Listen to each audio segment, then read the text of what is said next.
Before we dive into today's episode, I have something truly special to share. Next September, I'll be leading an intimate women's retreat through the south of France and northern Italy, and you're invited.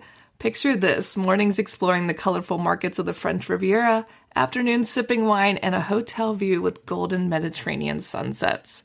Whether you love photography, food, or just want to reconnect with your playful creative self, this trip is designed for you. Spots are limited, so if all this sounds like your kind of adventure, please visit tourwithabsolutely.com and look for the tour France and Italy with Crystal. You can also send me a message or check out the show notes. Claudine Hemingway is a descendant of famed writer Ernest Hemingway. We bumped into each other at a party and decided to team up and dive deep into French history, but with a twist, by bringing a spotlight to those lesser-known creatives in France. This is History with a Hemingway. Welcome back, guys. I'm back with Claudine, and today we're talking about a special exhibition you can see all about Notre Dame right now, and I'll let Claudine take it from here. Yeah, so this is a really cool exhibition that I have been waiting for months and months to open. And then once it did open, I had to wait another week because they were having a little strike every morning, but finally did get to see it. And it's a fantastic exhibit, and it's really close to Notre Dame.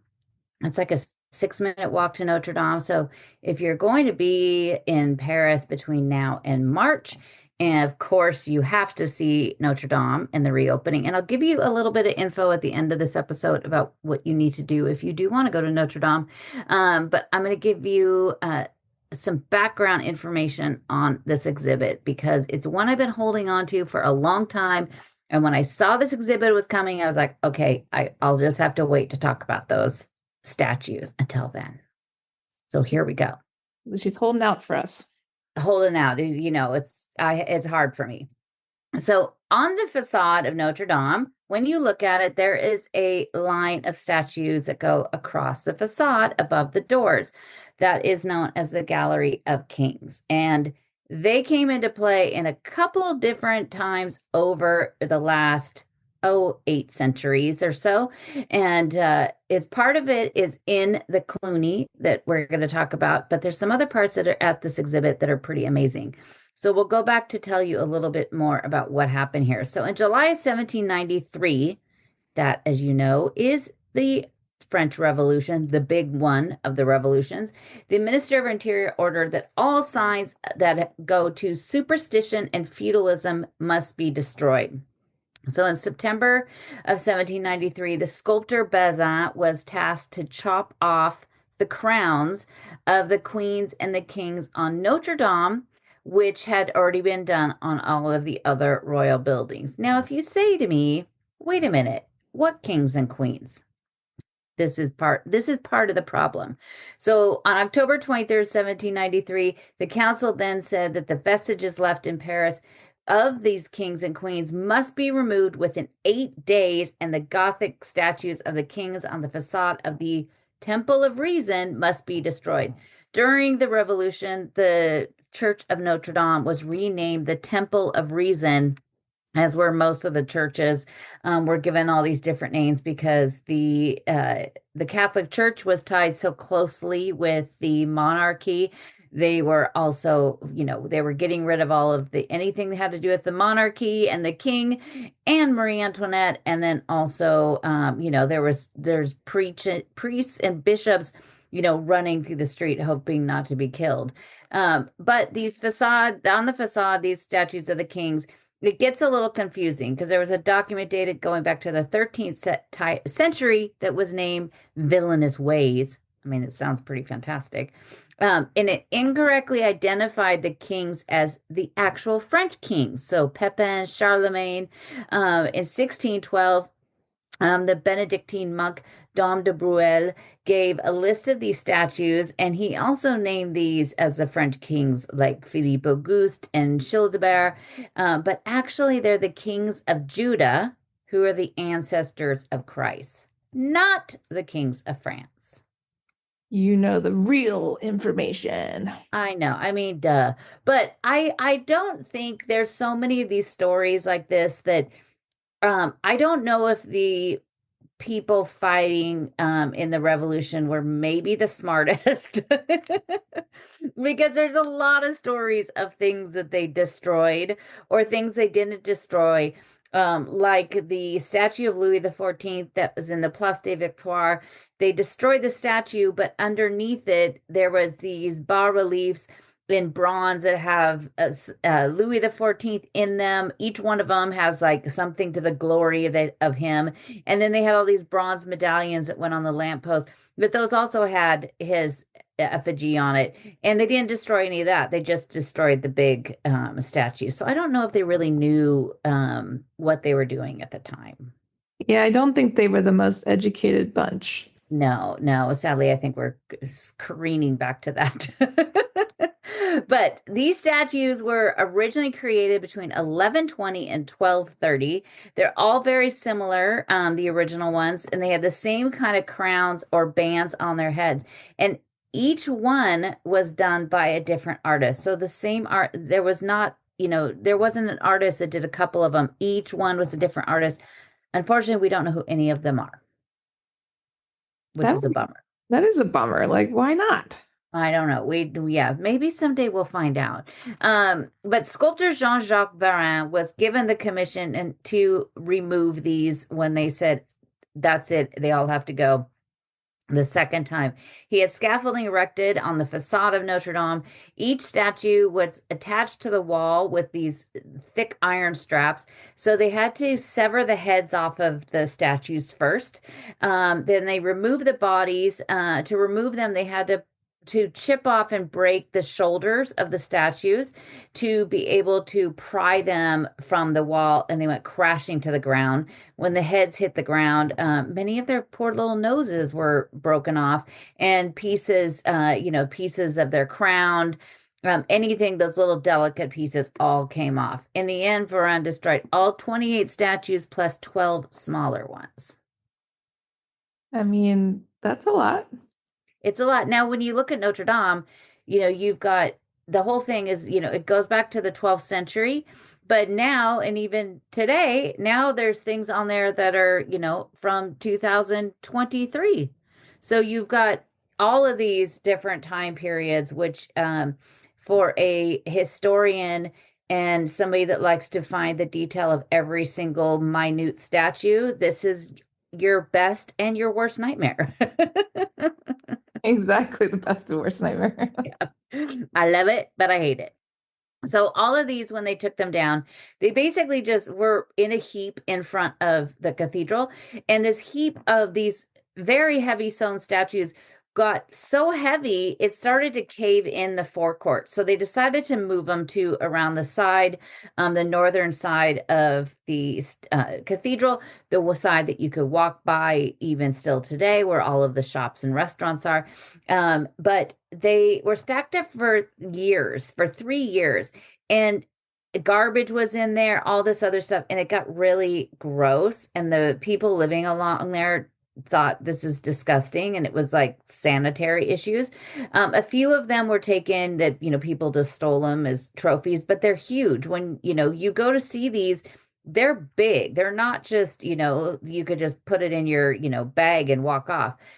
Jacques-Louis David, the artist who we just talked about last week with the coronation of Napoleon, he proposed that they build a monument dedicated to the French people on Pont Neuf, where my beloved Henry IV is now, but obviously that didn't happen. But in March of 1796, the city didn't have any money to get rid of this pile, so they instead sold it to a building contractor named Monsieur Bertrand, who came up with the money in September 1796 and hauled off this big pile of stone. So he took a lot of it to a house, the Hotel Moreau, that was in the 8th, that's on it's at number 20 Rue de la Chaussée d'Antin, which is not very far from like Galeries Lafayette. And it was at this location that the owner, Jean-Baptiste Lacanel, he decided he wanted to have a wall and also like a little building built behind his home. So he all of a sudden one day he goes out and here's this massive load of stones, and he looks at them and he realizes that these aren't just regular stones, they're heads, they're pieces of sculpted, the robes and things like that. And in the Catholic tradition, that if an article that can't be burned, that is of a statue or a saint or like a broken rosary, something like that. If you can't burn it, then you're supposed to bury it in the ground, where it could be left undisturbed. That sounds like voodoo. There is, when I was looking up something, I was like, what? There's all these superstitions of a specific medallion, if you bury it, if it's true, and all these kinds of things. But our friend Jean Baptiste, he was, a very, very nice and wholesome and religious man. So he realized that this is what they were. So he buried them into his yard, into the backyard, and nobody really knew about that. But in 1839, on the Rue de la Santé, with 15 pieces were found. That is near the Santé prison over in the 15th. But they found 15 pieces, that would make up the lower half of the body of Saint Pierre, that was on the left side of the Saint Anne door, which is the south door. And they found a bunch of other little pieces like within a wall that they were taking apart. So when they found those went to the Cluny Museum, the Middle Ages Museum. And in 1880, a head was found in the Seine by a fisherman. I mean, that would definitely give you a little, you probably thought he was pulling up, jaws or something incredibly heavy, and it's a head. Whoops. A stone head. I think finding a stone head would be preferred to finding a real head. But that's just me. But in 1977, the biggest discovery came of all. And that property that we just talked about on the Rue de la Chaussée d'Antin, was now owned by the French bank, and they were doing, in April, some routine work to try to find a leak that had been damaging the foundation. And they found a ditch that was 5 feet deep and 2.5 feet wide. And in that ditch, there was 364 very carefully placed fragments that Okay, were from Notre Dame. that sounds insane that the guy did that. That's crazy. So in between, they were placed, with each face turning slightly to the south towards Notre Dame. He put in between each piece plaster, that was just enough to protect the pieces, but the original pieces could be easily moved, taken out of the plaster. But they could tell that this was, there was a lot of love and care how they did this. Of the 364 pieces, 21 of the heads from the facade of Notre Dame were discovered. They think that the bodies of these statues, from the facade, not, again, stone bodies, we don't know where they are, and maybe someday we'll find some more of them, but they believe that maybe they're scattered throughout the walls of Paris, I'm going to find one. Maybe there's some in my building. I'm going to go look. But Viollet-le-Duc, when he did his massive restoration in the middle of the 19th century, he did not know what these looked like, because as far as he knew, all of these had been destroyed, and there's no drawings of what they look like close up. So what he did is to recreate them, he did them in the style of what was done in the 1240s. And my favorite thing about them is that he made his face on one of them itself. So that's still there because he recreated all of those on the facade. But this exhibit, that's at the Cluny, that's called Making Stones Speak, and it goes until March 16th, 2025. It's a really small exhibit. Don't, it's very small, but the Cluny also has one very large space that has these pieces. that were discovered in 1977. When they found them, they had contacted Notre Dame, and then they decided to put them into the Cluny. So that's they end up having this special exhibit kind of right next to the room, so you could, and they have a big glass window so you could see into each of the spaces. But it is really cool because there is something that they did find with the restoration that is on display for the very first time. The exhibit includes pieces from the three doors of the west facade. So the north door, the Coronation of the Virgin, the center door, the Last Judgment, and the right door, which is also the oldest. The pieces on it are the oldest of the church, is the Sainte Anne, as well as a 13th century Joubert screen.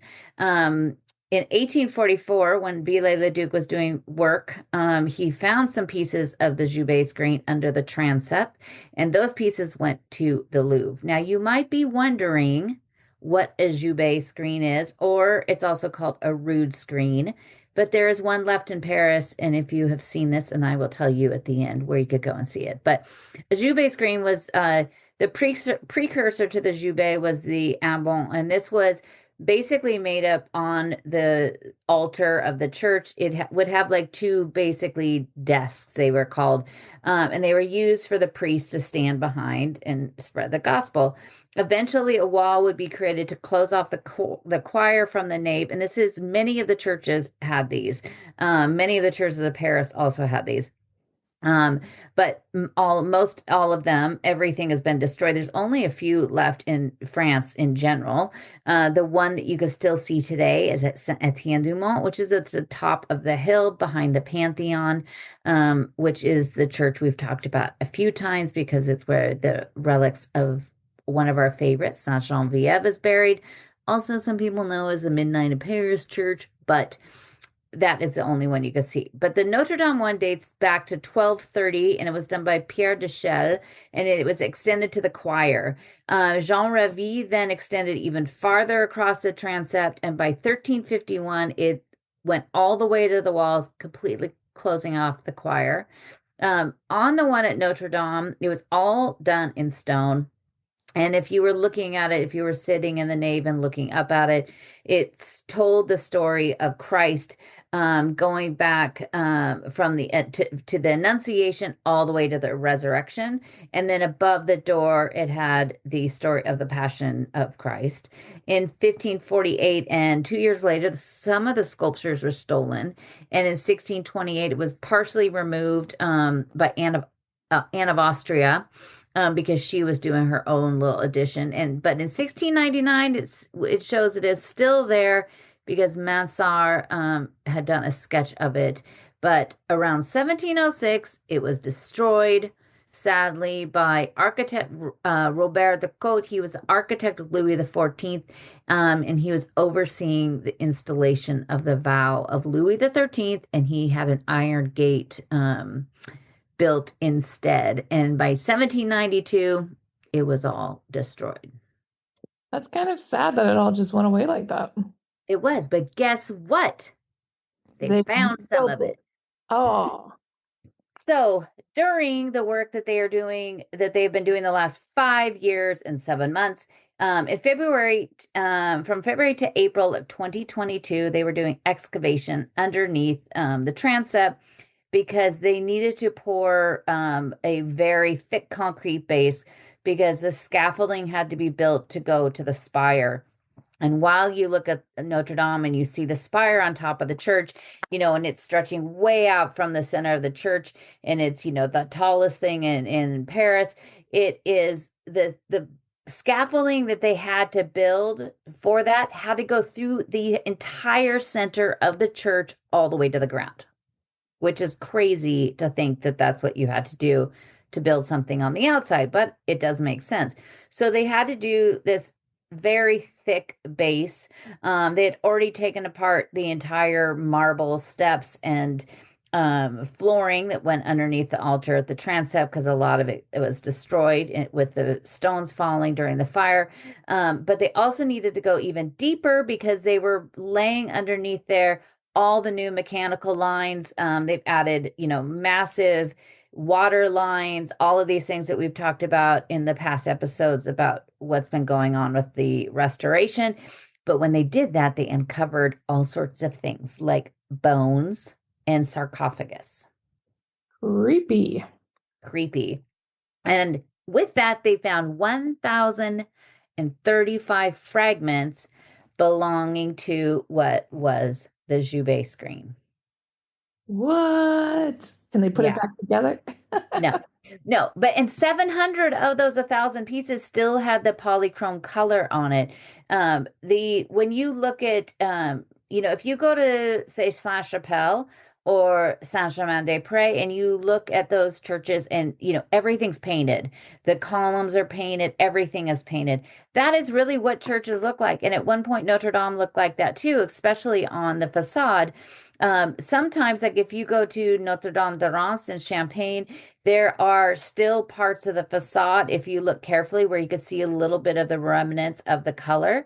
So when they would do these things, they paint it, and it just is. It seems really strange because that's not something we're used to. And there's like a little artist rendering of what this angel looked like that they have on a plaque at the Cluny, and I was like, okay, that's actually looks horrible. I mean, it looks like somebody that was, 3 years old, bless their heart, colored it. Good riddance. Yeah. So, but they found all these pieces, and it's really fascinating to see what that looks like.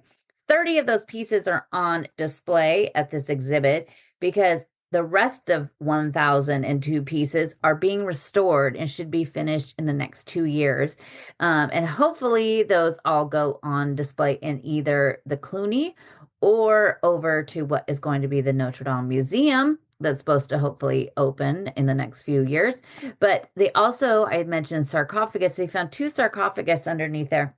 And 2 of the 8 were in lead, which means they were a very high stature. So one of them they knew because it actually had markings on it was Antoine de la Porte. He was a canon and a priest of Notre Dame, but he's also the one that helped bring the vow of Louis XIII to life at Notre Dame. But he also was the jerk that also was involved in getting rid of the Joubert screen.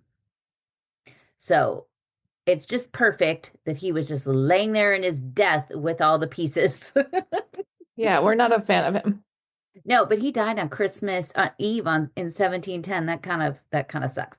But another sarcophagus was found, and they still don't know for sure if this is who it is, but they have released like everybody that is doing the research, they have released that most likely it is a poet, and he was also a canon at the church, and his name is Joachim du Bellay.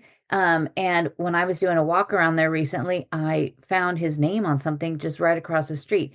But it was partially identified because they knew him to be a writer. He had characteristics of in his bones from excessive riding of a horse. So maybe his legs were his bones and his legs were like, a little bit bent from riding on a horse for too long. It's very possible. Or maybe his tailbone was like, cracked. But it is said that he died of chronic tuberculosis meningitis. In the 16th century, around the age of 40, his coffin had been moved from where it originally was. Joachim lived from 1522 to 1560. He was a poet and a canon and the nephew of Cardinal Jean du Bellay, who was the former bishop of Paris.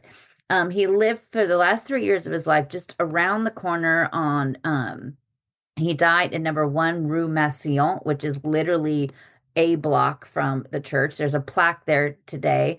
But he died at his desk on January 1st, 1560 at 37. That's too young. I know. I'm going to die at my desk. I pretty much, figured that too. But he was buried in Notre Dame. They knew that. He was buried in the Saint-Crepin chapel. He was buried next to his uncle. But in 1758, they found he was not there. His coffin of his uncle was there, but he was not there, so they didn't know where he was. So that also helps to figure out who this might be, but we don't know for sure. He is not on display at the exhibit, though. So don't go thinking you're going to see the sarcophagus. He's not there.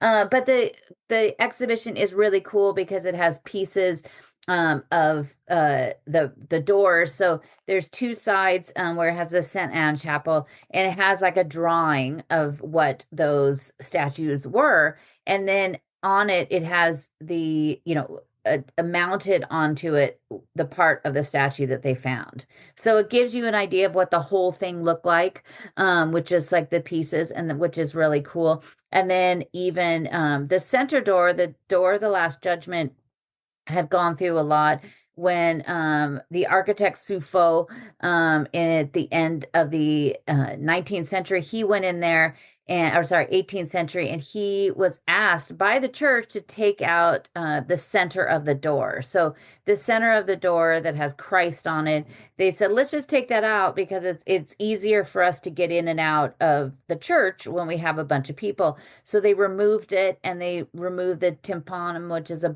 right above the door. So they took all that out. Luckily, they had that saved, and that's been at the Cluny. But it was Viollet-le-Duc that had to kind of put that back together. The center door is the door when you visit Notre Dame now that you'll enter through, and at the opening ceremonies on Saturday, that is the door that you will have seen the Archbishop and the President and everybody walk through.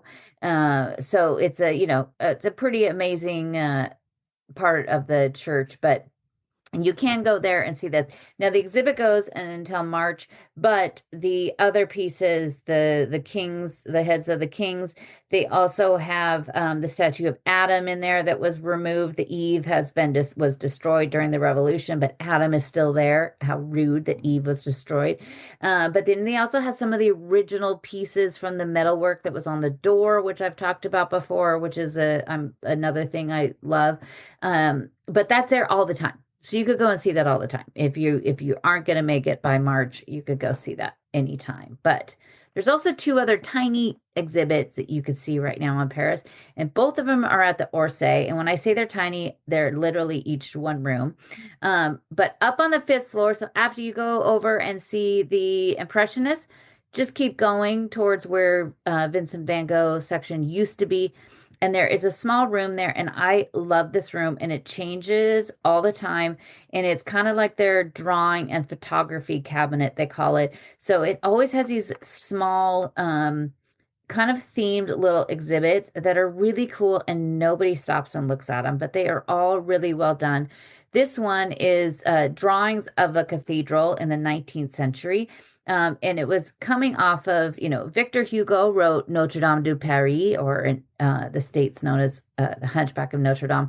He wrote that book in 1831, which that book spurred on the restoration project done by Viollet-le-Duc. And it also kind of had a whole new imagery of the Middle Ages and through buildings, and especially through religion and churches. And so it inspired a lot of artists. There's a ton of these drawings by an American artist named Joseph Pinel that he did in 1893 of Notre Dame, from the front facade to the sides to all the way up into the spire. And it's really, really cool. And so that you definitely want to go and see. And there's also another one that's a watercolor of the arrival of mourners to Notre Dame. But remember when we did that episode about the Bazaar of the Charities, like 2 years ago, the event that was held that all of the women were basically burned alive in? Oh yeah, how could I forget?